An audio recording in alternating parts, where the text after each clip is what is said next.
Item ಯಾವುದೇ ಇರಲಿ try ಮಾಡಿ ಆಚಿ ಚಿಕನ್ ಮಸಾಲಾ. ಥೈರಾಯ್ಡ್ ಗ್ರಂಥಿಯನ್ನ ಆರೋಗ್ಯಕರವಾಗಿಡಲು ಅಯೋಡಿನ್, ಸೆಲೆನಿಯಂ, ಸತ್ತು ಮತ್ತು ವಿಟಮಿನ್ ಬಿ ನಂತಹ ಪೋಷಕಾಂಶಗಳು ಅತ್ಯಗತ್ಯ. ಅದೇ ಹಿನ್ನೆಲೆ ಥೈರಾಯ್ಡ್ ಸಮಸ್ಯೆ ಇದ್ದವರು ಯಾವ ಆಹಾರ ಸೇವಿಸಬೇಕು, ಯಾವೆಲ್ಲ ಆಹಾರಗಳನ್ನ ಅಪ್ಪಿತಪ್ಪಿಯೂ ತಿನ್ನಬಾರದು ಅಂತ ಹೇಳ್ತೀವಿ ನೋಡಿ.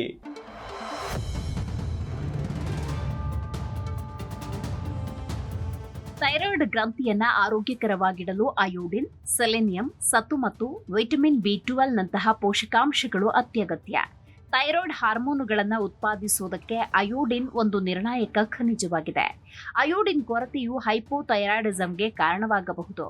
ಆದ್ದರಿಂದ ಇದನ್ನು ನಿಯಂತ್ರಣದಲ್ಲಿಡುವುದಕ್ಕೆ ಅಯೋಡೀಕರಿಸಿದ ಉಪ್ಪನ್ನು ಬಳಸಬೇಕು. ಮೀನು ಮತ್ತು ಸೀಗಡಿಯಂತಹ ಸಮುದ್ರಾಹಾರಗಳು ಸಹ ಅಯೋಡಿನ್ ಅನ್ನು ಒದಗಿಸುತ್ತೆ.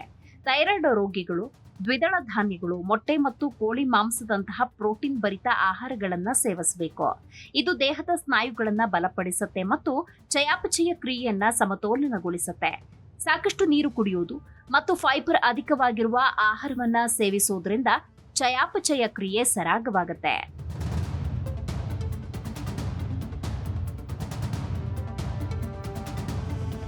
ಇನ್ನು ಸೆಲೆನಿಯಂ ಥೈರಾಯ್ಡ್ ಗ್ರಂಥಿಯನ್ನ ಹಾನಿಯಿಂದ ರಕ್ಷಿಸುವ ಖನಿಜವಾಗಿದೆ. ಇದು ವಾಲ್ನಟ್ಸ್, ಮೊಟ್ಟೆ, ಧಾನ್ಯಗಳು ಮತ್ತು ಸೂರ್ಯಕಾಂತಿ ಬೀಜಗಳಲ್ಲಿ ಹೇರಳವಾಗಿದೆ. ಸತುವು ಥೈರಾಯ್ಡ್ ಹಾರ್ಮೋನುಗಳ ಉತ್ಪಾದನೆಗೆ ಸಹಾಯ ಮಾಡುತ್ತೆ.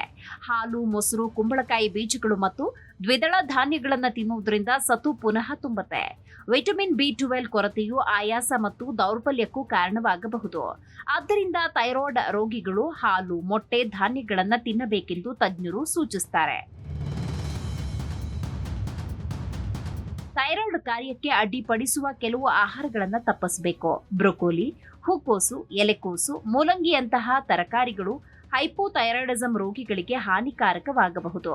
ವೈದ್ಯರ ಸಲಹೆಯಂತೆ ಇವುಗಳನ್ನು ಸೀಮಿತ ಪ್ರಮಾಣದಲ್ಲಿ ಬೇಯಿಸಿ ತಿನ್ನಬಹುದು. ಮತ್ತೊಂದು ಕಡೆ ಸೋಯಾ ಮತ್ತು ಸೋಯಾ ಉತ್ಪನ್ನಗಳು ಥೈರಾಯ್ಡ್ ಔಷಧದ ಪರಿಣಾಮಕಾರಿತ್ವವನ್ನು ಕಡಿಮೆ ಮಾಡುತ್ತೆ.